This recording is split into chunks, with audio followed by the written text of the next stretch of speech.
Hello aspirant, সহজে শেখা চ্যানেলে তোমাদের সকলকে স্বাগত। WBSSC group C and D এর যে এক্সামের নতুন সিলেবাস, তার যে জিকে পোর্শন, সেখানে এই 10টা টপিক মেনশন করে দিয়েছে। দেখো, আমি এই 10টা টপিক লিখে দিয়েছি। তো আমরা শেষ টপিক থেকে ভিডিও করা শুরু করেছি, ক্লাস দেওয়া শুরু করেছি। এই ইনোভেশনস অ্যান্ড ইনভেনশন ইন সায়েন্সের ক্লাস দিয়েছি, স্পোর্টসের স্ট্যাটিক অ্যান্ড কারেন্ট যে নিউজ তার উপরে ক্লাস দিয়েছি। আজকে আমরা কারেন্ট ইকোনমিক্সের ক্লাস দেখব। আজকে আমরা বাজেটটা দেখব। এই বাজেটে তোমরা পশ্চিমবঙ্গ এবং ভারত দুটোরই একদম পাশাপাশি কম্পেয়ার করে ভিডিওটা দেখতে পাবে। তো চলো শুরু করা যাক। দেখো, বাজেট 2025-26, এক সাইডে আমি ইন্ডিয়ার দিয়েছি, অর্থাৎ ভারত সরকার ইউনিয়ন বাজেট, আর এক সাইডে আমি স্টেট বাজেট অর্থাৎ আমাদের ওয়েস্ট বেঙ্গলের বাজেটটা দিয়েছি। দেখো, তো প্রথমে দেখো ইন্ডিয়ার বাজেট বলে আমাদের কনস্টিটিউশনে কোনো কথা নেই, অ্যানুয়াল স্টেটমেন্ট বলে আছে। তো সেখানে আমাদের বাজেট যে আর্টিকেলে আছে সেটা হলো 112 আর পার্ট 5। আর আমাদের স্টেট বাজেট অর্থাৎ ওয়েস্ট বেঙ্গলের বাজেট কোথায় আছে লেখা? কনস্টিটিউশনে আর্টিকেল 202 পার্ট 6। ভারতের যে বাজেট সেটা পেশ করেন ফাইন্যান্স মিনিস্টার, আর বর্তমানে কে আছে? নির্মলা সীতারামন। আর উনি মোটেই 8 বার পেশ করলেন। আর আমাদের ওয়েস্ট বেঙ্গলের বাজেট কে পেশ করেছেন? আমাদের ওয়েস্ট বেঙ্গলের বাজেট পেশ করেছেন রাজ্যের অর্থ প্রতিমন্ত্রী, অর্থাৎ বর্তমানে রয়েছে চন্দ্রিমা ভট্টাচার্য। এবার দেখো, আমাদের ভারতের মোট ব্যয় 50.65 লক্ষ কোটি টাকা। আর আমাদের ওয়েস্ট বেঙ্গলের মোট বাজেট আছে 3.89 লক্ষ কোটি টাকা। এবার আমি ভারতটা বলছি, সঙ্গে আমি এপাশেও বলছি। দেখো, আমাদের ভারতের টাকা কোথা থেকে এসেছে, তো কোথা থেকে ধার করেছে, অর্থাৎ টোটাল লোন নিয়েছে 24%, আয় করেছে 22%, আর জিএসটি থেকে এসেছে 18%। আর টোটাল টাকা ব্যয় করেছে কত? রাজ্যগুলি থেকে প্রাপ্ত কর 22%, সুদ প্রদান করেছে 20%, আর কেন্দ্রীয় সেক্টর স্কিম হলো 16% করেছে। আচ্ছা, এবার দেখো আমাদের পশ্চিমবঙ্গ সরকারের এদিকে কিছুটা দেখো, যে সরকারি কর্মচারীদের ডিএ 4% বাড়াবে। গ্রাম উন্নয়ন এবং পঞ্চায়েতের জন্য 44,000 কোটি টাকা বরাদ্দ করেছে। পথশ্রী প্রকল্পের জন্য 1500 কোটি টাকা, ঘাটাল মাস্টার প্ল্যানের জন্য 500 কোটি টাকা, স্বাস্থ্যের জন্য 21,355 কোটি টাকা। এইবার দেখো আমাদের ভারত সরকার কোথায় কত টাকা খরচ করেছে সেইটা একবার দেখে নাও।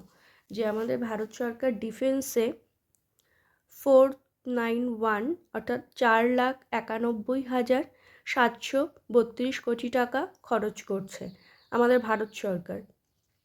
এগ্রিকালচারে খরচ করছে 1,71,437 কোটি টাকা। আর রুরাল ডেভেলপমেন্টে খরচ করছে কত? 2,66,817 কোটি টাকা। আর আরবান ডেভেলপমেন্টে কত করেছে? 96,777 কোটি টাকা। আচ্ছা, এবার এইদিকে দেখো স্বাস্থ্যতে খরচ করেছে, আমি বললাম যে স্বাস্থ্যতে খরচ করেছে 21,355 কোটি টাকা। আর বিদ্যালয় শিক্ষার জন্য খরচ করছে 41,000 কোটি টাকা। বেশ অনেকটা টাকা খরচ করছে। এবার দেখো, আশা কর্মীদের স্মার্টফোন দেবে, তা 70,000 জনকে দেবে, তার জন্য 200 কোটি টাকা বরাদ্দ করেছে। নদী বন্ধনের জন্য বরাদ্দ করেছে 200 কোটি টাকা। গঙ্গাসাগর সেতুর জন্য 500 কোটি টাকা। ধান কেনা বেচার জন্য যে নতুন কেন্দ্র তৈরি করবে, সেই নতুন কেন্দ্রে তোমার কেন্দ্র তৈরি করার জন্য 200 কোটি টাকা বরাদ্দ করেছে। সুফলা বাংলা নতুন স্টল হবে কতগুলো? 350টি তৈরি করবে। আর মাধ্যমিক পড়ুয়াদের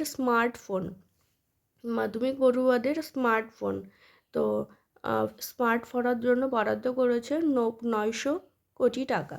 যে মাধ্যমিক পড়ার পরে স্মার্টলি পড়াশোনা করার জন্য বা ইন্টারনেটে পড়াশোনা করার জন্য স্মার্টফোন দেবে, তার জন্য 900 কোটি টাকা বরাদ্দ করেছে।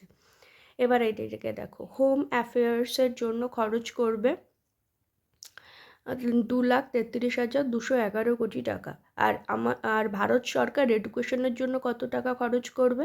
এডুকেশনের জন্য খরচ করবে 1,28,650 কোটি টাকা। আর হেলথে খরচ করবে 98,311 কোটি টাকা। আইটি অর্থাৎ ইনফরমেশন টেকনোলজিতে খরচ করবে 95,298 কোটি টাকা। এনার্জিতে খরচ করবে, মানে এনার্জি কনজারভেশন এনার্জি তে খরচ করবে কত? 81,174 কোটি টাকা। আর কমার্স অ্যান্ড ইন্ডাস্ট্রিতে খরচ করবে 65,553 কোটি টাকা। সোশ্যাল ওয়েলফেয়ারে খরচ করবে কত? 60,052 কোটি টাকা। আর পশ্চিমবঙ্গ সরকার মহিলা ও শিশু কল্যাণে খরচ করবে কত?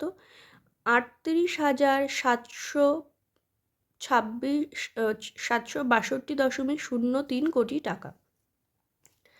তাহলে আমাদের পশ্চিমবঙ্গ সরকার এবার মহিলা এবং শিশুদের প্রতি বেশি গুরুত্ব দিয়ে এই বাজেটটা কিন্তু তৈরি করেছে। এবারের বাজেটটাতে বেশি গুরুত্ব দিয়েছে মহিলা ও শিশুকে।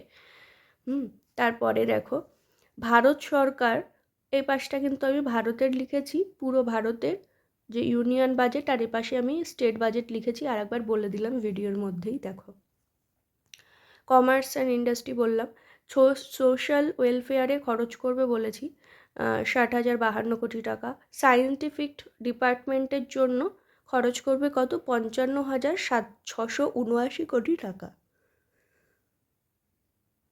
2025 সালের 4টি ইঞ্জিনকে লক্ষ্য করা হয়েছে। ইউনিয়ন সরকার 4টি ইঞ্জিনকে নজরে রেখেছে: এমএসএমই, বিনিয়োগ, রপ্তানি এবং কৃষি। আর আমাদের 2025-এ ভারত সরকারের ফোকাস এরিয়া কোনগুলো? ইউথ অর্থাৎ যুবক, মানে যুব সমাজ, কৃষক, ওমেন এবং প্রভার্টি। এবার এদিকে দেখো, 2025 থেকে 2026-এর অর্থবর্ষে টোটাল ঋণ নেওয়া হবে কত? 81,972.33 কোটি টাকা। আর বাজেটে প্রায় 50% মহিলা ও শিশুদের জন্য বরাদ্দ করা হয়েছে। এবার দেখো, আমাদের পশ্চিমবঙ্গ সরকারের নতুন সংযোজন, নতুন কী কী হবে সেইটা একটু দেখো। যে 4টি তাপবিদ্যুৎ কেন্দ্র তৈরি হবে, তার জন্য 100 কোটি টাকা বরাদ্দ করেছে। শিল্প সেতু হবে, যেটা দামোদরের উপরে। আর 7 কিলোমিটার উড়াল পুল হবে, অর্থাৎ ওভারব্রিজ হবে। সেটা কোথা থেকে হবে? সেটা নিউ টাউন টু বিমানবন্দর পর্যন্ত হবে। 150 কোটি টাকা খরচ করছে তার জন্য। আর 5 লক্ষ কর্মসংস্থান হবে। এবার বলি যে আমি এখানে একদমই টু দ্য পয়েন্ট তুলে দিয়েছি, যেগুলো পরীক্ষাতে আসার মতো। এই যে পয়েন্টগুলো দিয়েছি এখান থেকে একদম আসার মতো। এরপরে আমি বাজেটের উপরে যখন এমসিকিউ করাবো, তখন যা একটু আধটু বাদ পড়ে গেছে সেগুলো আমি এমসিকিউতে মেকআপ করে দেব। তো এই ছিল আজকে বাজেটের ভিডিও। তোমাদের কেমন লাগলো বলো। আচ্ছা, ইকোনমিতে এরপরে আমি একদম আপডেটেড ইকোনমিক যে সার্ভেটা আছে, যেখান থেকে কারেন্ট ইকোনমির কোয়েশ্চেনটা বেশি আসবে বলে আশা রাখা যায়, তো সেটা আমি করে নেব। সেটা আর লেখাটাও আমার হয়ে গেছে, আমি লিখে ফেলেছি অলরেডি। এরপরে আমি সেটা আনবো ভিডিও। একদম টু দ্য পয়েন্ট হবে, কোনো বাড়তি আলোচনা না, কোনো বাড়তি কথা না। যেগুলো পরীক্ষায় আসার মতো একদম শর্টে আমি সেইটুকুই লিখেছি। তো আমি নিজেই লিখেছি, তো পিডিএফের কিন্তু কোনো ব্যবস্থা নেই। একদম টু দ্য পয়েন্ট আলোচনা হবে, একদম বাছাই করা প্রশ্নে। তো তোমরা নিজেরা পড়াশোনা করো, পজিটিভ থাকো, সহজে শেখা চ্যানেলের সঙ্গে থাকো। Thank you.